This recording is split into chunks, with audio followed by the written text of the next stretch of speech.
Bagaimana Anda bisa mengantarkan orang lain untuk berani kalau Anda pun masih penakut? Takut menghadapi kehidupan, takut menghadapi kematian karena Anda tidak tahu jati diri Anda yang sebenarnya. Hidup macam apa yang seperti itu?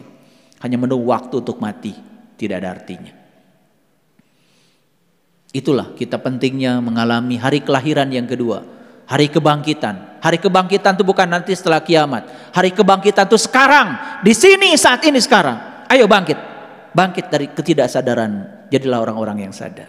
Satu jalan udah saya buka. Coba, satu jalan ini kalau kita terapkan dalam hidup, luar biasa. Apa jalan pertama ini? Biasanya kita mempertahankan yang kita miliki. Mulai sekarang, bagikan yang kita miliki. Lihat jalan baru ini ketika dijalani, lihat jalan baru ini ketika dijalani, apa yang terjadi. Ini jalan yang sangat dahsyat. Alam nasroh laka sodroka. Bukankah kami telah melapangkan kesadaranmu? Nih, saya buka kesadarannya. Sekarang saya tanya, tahu kalau Allah Maha Kaya? Tahu? Tahu kalau Allah kekayaannya tanpa batas? Tahu? Allah yang Maha Kaya tahu nggak kalau Dia bersama kita? Tahu? Allah yang Maha Kaya tidak pernah meninggalkan kita. Tahu? Tetapi saat kita mau berbagi, ada perasaan dalam diri kita, kalau saya bagikan gimana?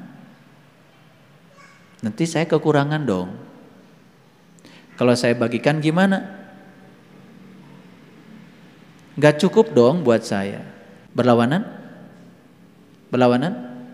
Jadi keyakinan yang semacam itu yang ada di mulut kita mengatakan tadi, saya tahu Allah Maha Kaya, saya tahu Allah yang Maha Kaya bersama saya tahu Allah Maha Kaya meliputi saya. Tetapi giliran berbuat berbeda dengan keyakinan. Sebenarnya kalian tuh tidak berkeyakinan apa-apa. Itu keyakinan yang bohong, gak ada artinya. Kenapa bilang Allah Maha Kaya, tetapi kekayaan Allah dibatasi oleh pikiran kita? Betul? Makanya betul kata Sujiwo Tejo, menghina Tuhan itu gak usah menginjak-injak kitab sucinya.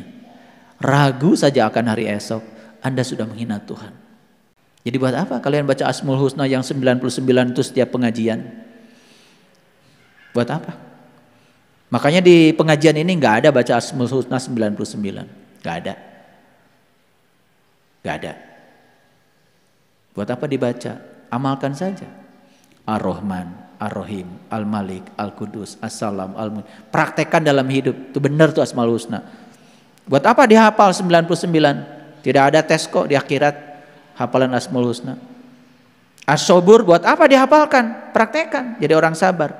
Al-Wasi buat apa dihafal? Praktekkan jadi orang yang luas. Al-Latif praktekkan jadilah orang yang lembut. Buat apa baca Al-Latif setiap saat tapi masih keras kepala, masih kasar kata-katanya pada orang lain? Buat apa? Ini baru satu ayat yang pertama. Yang kedua, jalan baru yang kedua. Sering mengeluh kalau orang lain membenci kita? Sering mengeluh kalau orang lain tidak sayang sama kita? Sering mengeluh kalau pasangan hidup tidak peduli pada kita? Sering? Terus aja keluhkan. Terus aja keluhkan, dagangkan semuanya. Semua yang kalian keluhkan akan datang bertubi-tubi. Kenapa? Karena kalian memaksakan cinta. Memaksa orang lain untuk mencintai kamu. Kenapa tidak dirubah jalan baru? Mulai sekarang aku berhenti memaksakan cinta orang lain kepadaku, tapi aku akan mulai mengungkapkan cintaku pada setiap orang. Lihat orang-orang yang ingin diberi aja hidupnya. Lihat yang tangannya di bawah, nggak pernah naik ekonominya, gitu-gitu aja. Dan lihat orang-orang yang tangannya di atas, bukan sekedar bahagia dan mulia, rezekinya tanpa batas.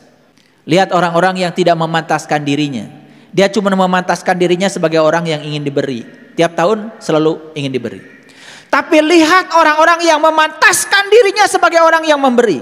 Lihat, rezekinya luar biasa, kehidupannya luar biasa. Kalau hanya untuk beli beras 1 kilo aja sudah sulit, ya sudah. Karena Tuhan yang Maha Luas itu dibatasi oleh pikiranmu. Mau ngasih makan tetangga aja mikir. Mau kedatangan tamu aja mikir. Mau kedatangan sobat aja mikir. Cari-cari alasan supaya dia tidak datang ke rumah kita. Kenapa? Takut nyuguhan. Ada nggak orang yang macam gitu? Ngajinya setiap malam Jumat, yasinan nggak berhenti. Pagi-pagi Quran surat Al-Kahfi. Menjelang sore bacanya Quran surat Al-Waqiah. Tapi tengah arti hidupnya kayak apa? Sempit pikirannya. Sampai duit pun ditaruh di bawah bantal. Takut dicuri, takut ditipu, ya udah ntar dicuri beneran, ditipu beneran. Semua yang dia kumpulkan hanya habis untuk ditinggalkan. Betul? Ini para sahabat. Saya ajak semuanya, cobalah mulai dari sekarang. Saya nanya dulu. Ada nggak orang yang benci sama kita? Ada? Banyak apa sedikit? Oh banyak. Pernah ditelusuri nggak? Kenapa orang benci kita? Pernah ditelusuri nggak? Nah, itu nggak pernah ditelusuri. Jangan-jangan sumber kebencian mereka kepada kita sebetulnya adalah kita sendiri. Karena kita nggak pernah mengungkapkan cinta, tidak peduli pada mereka, tidak perhatian pada mereka. Jangan-jangan itu yang membuat mereka benci kepada kita. Makanya Rasulullah mengatakan rumah ahli surga itu sekarang saja dirindukan kok oleh semua orang untuk didatangi. Jadi kalian jangan sok-sokan ngahulu ahli surga. Sekarang tinggal tanya aja, kenapa ya kok sobat-sobat saya nggak mau datang ke rumah saya? Saudara-saudara saya pun nggak ada yang mau datang ke rumah saya. Pernah nanya gitu nggak? Coba, ketika saudara tidak datang ke rumah kita, sepi kan rumah kita? Betul nggak? Ini ada orang yang senang tidak didatangi oleh keluarga. Alhamdulillah sekarang. Karena saya pasang bibir kayak bemo, keluarga saya nggak pernah datang lagi ke sini. Apakah bahagia seperti itu? Saya kira dia menderita. Ini saya mau ajak mengamalkan surat An-Nasr. Ayo kita buka sekarang keterbatasan Tuhan. Oke? Mulai sekarang berhenti memaksakan cinta. Belajar mengungkapkan cinta. Coba mulai peduli. Piraku kalau kita peduli pada orang-orang menyakiti kita. Piraku kalau kita peduli pada orang-orang nyakitin kita. Gak mungkin deh. Hadiah cinta itu cuma satu. Cinta itu sendiri. Alam itu tidak pernah salah ya. Tidak mungkin ya. Cinta dibalas dengan kebencian itu sedikit. Kasusnya sangat sedikit. Cinta selalu dibalas dengan cinta. Sekalipun dibalas dengan kebencian, sebenarnya itu cinta juga. Iya, karena lewat kebencian kita dididik untuk menjadi lebih mencintai, bukan? Karena kalau kita mencintai orang yang cinta kepada kita, cinta kita nggak naik. Tetapi kita dituntut untuk mencintai orang yang benci kepada kita, cinta kita jadi naik kelas. Sebenarnya cinta juga kebencian itu, kalau bisa mengolahnya. Makanya energi di semesta ini tidak ada negatif, tidak ada positif. Semua energi itu sebenarnya netral, tergantung kita menggunakannya. Nah ini harus belajar lagi nih. Belajar lagi ya. Makanya kalau belajar agama cuman belajar baca aja, udah habis umur tuh ya. Ada yang mengeluh kepada saya, ini besok ya mau diajak datang ke rumah. Dia punya orang tua rajin sekali ibadah, baca Quran tidak pernah berhenti, tapi tengarti yang dibaca. Begitu menjelang tua dia pikun, mulai bertanya, kenapa ya kok orang tua saya rajin tahajudnya, rajin sholatnya, rajin baca Qur'annya, ya baca Qur'an yang Arabnya, tapi menjelang tuanya bingung jalan pulangnya. Banyak yang kayak gitu kira-kira? Oh, banyak. Mengharapkan pahala di akhirat nanti, di dunia aja udah gak kelihatan pahalanya kayak apa. Itu semua ilusi pikiran. Jadi yang namanya pahala itu bahasa Arab itu dari kata ajrun. Ajrun itu adalah zat, sesuatu yang nyata. Nyata sekarang. Coba berbuat baik pada orang lain, bahagia nggak di dalam? Tuh ganjaran, taeta pahala tuh. Karasa ke orang ayeuna di dunia. Ada orang yang butuh pertolongan kita tolong, bahagia nggak di dalam? Taeta pahala. Karasa kapipit ayeuna ke orang. Di dosa menunggu nanti. Ada orang minta pertolongan kemudian kita caci maki. Ada nggak ganjaran dari dalam? Ada, rasa menyesal. Betul nggak? Ya, rasa menyesal, rasa berdosa. Pahala bukan itu? Pahala juga itu, pahala keburukan. Ya, makanya belajar agama tuh coba mulai yang nyata deh, jangan yang hayalan terus. Ya, masa nggak capek belajar yang menghayal? Baik, kita teruskan dulu. Jadi jalan yang pertama apa? Berhenti mempertahankan yang dimiliki. Coba mulai berbagi. Latihan dulu dikit-dikit, nggak usah tiba-tiba jadi dermawan beneran. Ya udahlah, jadi dermawan yang kecil-kecilan dulu. Dan itu harus dilatih. Perhatikan ya, begitu kita punya niat untuk berbagi, hati-hati. Ketika lama melakukannya, sudah direcokin tuh. Yang pertama yang merecokin kita itu adalah ego kita. Yang kedua yang ngerecokin kita adalah keserakahan kita. Yang ketiga yang ngerecokin kita adalah rasa takut kekurangan. Dan yang keempat yang merecokin kita adalah takut kehilangan. Ayo, percaya atau tidak? Gini. Niat mau memberi sesuatu pada orang, dilambatin dikit aja. Ah, besok aja. Nah, udah mulai menunda tuh. Nah, perhatikan. Dari sekarang sampai besok itu, yang 4 itu datang itu. Yang pertama ego itu pikiran. Kata pikiran, enak aja, nyari aja setengah mati, mendingan dipakai saya. Udah deh.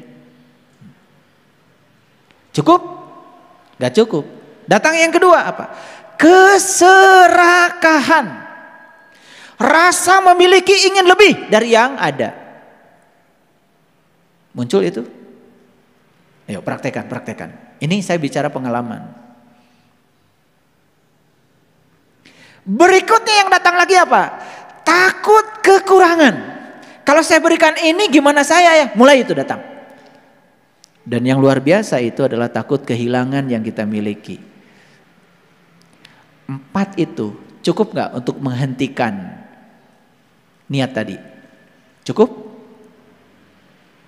Akhirnya besok jadi memberi. Jadi atuh. Jadi. Nah, saya kasih tahu. Sudah ada niat baik mau berbagi, mulai direcokin yang 4 tadi. Saya kasih tahu ilmunya. Tarik napas dalam-dalam.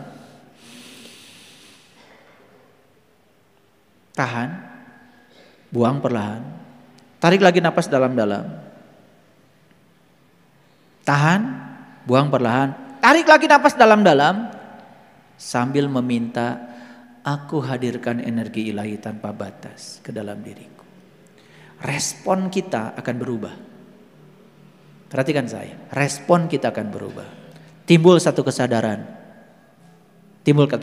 Entah apa kesadaran itu. Yang jelas kesadaran itu respon yang berubah dari yang 4 tadi. Kita mulai memiliki kekuatan untuk memberi lagi. Dan buru-buru lakukan. Jangan ditunda lagi. Udah niat mau ngasih 400. Diutil 50. Kagok atuh. Diutil lagi 50. Tungtung nama 50. Itu karena yang 4 mulai ngerecokin itu. Sok kalau nggak percaya sama saya, benar gak yang 4 itu datang? 1 apa? Ego itu diri palsu. Si pikiran mulai terjebak benar salah. Pikiran mulai sibuk dengan baik buruk. Udah mulai.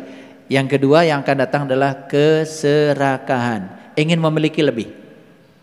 Dan yang ketiga adalah takut kekurangan. Ayo, buktikan. Dan yang keempat lebih dalam lagi adalah takut kehilangan. Sudah terjadi? Terjadi. Gimana caranya? Cara melatihnya sederhana. Supaya mendapatkan kelapangan tadi itu gak cukup sebetulnya. Gak cukup ayat tadi cuman alam nashrah laka sadrak. Bukankah kami telah memberikan kelapangan padamu? Ayat itu tidak akan cukup. Tidak akan cukup menyadarkan kalian kalau saya gak buka rahasianya. Coba kalau saya bacakan tadi, bukankah kami telah melapangkan kesadaranmu? Apa yang didapat dari kajian kita hari ini? Apa? Gak dapat. Paling juga nanti sholat, oh tadi dibaca alam nasroh. Nanti kalau sholat saya mau baca alam nasroh aja.